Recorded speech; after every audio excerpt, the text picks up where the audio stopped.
გამარჯობა, მოდით პირდაპირ საქმეზე გადავიდეთ. დღეს wellness ინდუსტრიის ერთ-ერთ ყველაზე ცხელ ტრენდზე ჰაერის ნეგატიურ იონებზე უნდა ვისაუბროთ. ჩვენი მიზანი მარტივია, ფარდა აუხადოთ მარკეტინგულ მითებს და ვნახოთ, რას გვეუბნება ნამდვილი კაცრი მეცნიერება.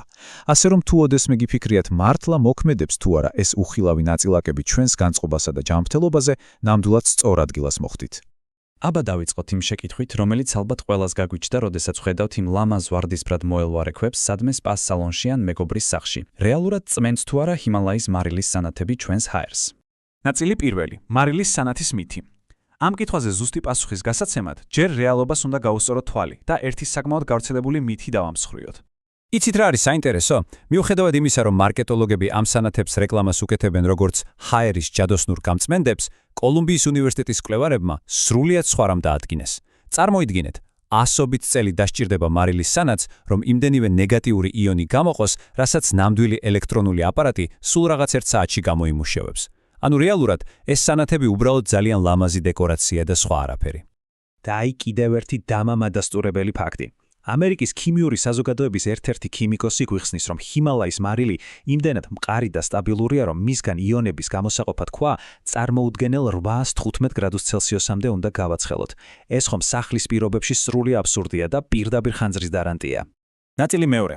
რა არის ნეგატიური იონები?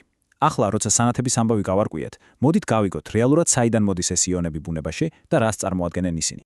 მარტივად რომ ვთქვათ, ესენი არიან უარყოფითად დამუხტული მოლეკულები ჩვენს ატმოსფეროში. რადგან ჟანგბადი ძალიან ადვილად იზიდავს სხვა ელემენტებს, ის ჰაერში არსებულ თავისუფალ ელექტრონებს იჭერს და სწორედ ასე იქმნება ნეგატიული იონები. მერწმუნედ, ეს უხილავი პროცესი აუცილებელია ჩვენი ატმოსფეროს ბალანსისთვის.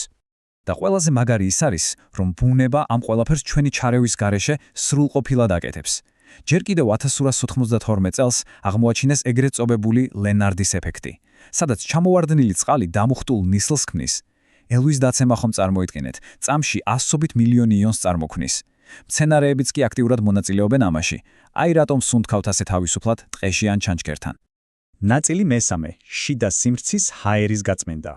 კი, ბუნებაში კარგია, მაგრამ რა ხდება მაშინ, როდესაც ამ ბუნებრივ პროცესს სახლში ხელოვნურად ვაკოპირებთ? როცა სპეციალურ გენერატორებს ვიყენებთ, ხელოვნური იონები ოთახში ზუსტად ისე მოქმედებენ, როგორც უხილავი ფილტრები.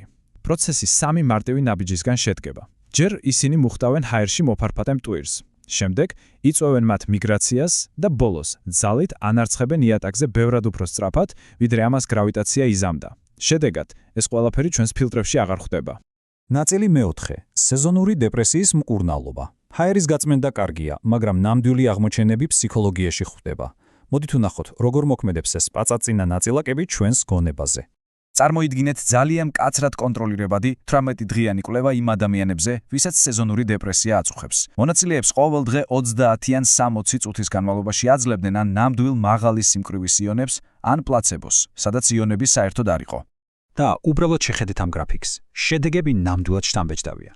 ის ადამიანები, ვინც ნამდვილ მაღალი სიმკვრივის იონებს იღებდნენ, დეპრესიის სიმპტომების უზარმაზარ შემსუბუქებას გრძნობდნენ.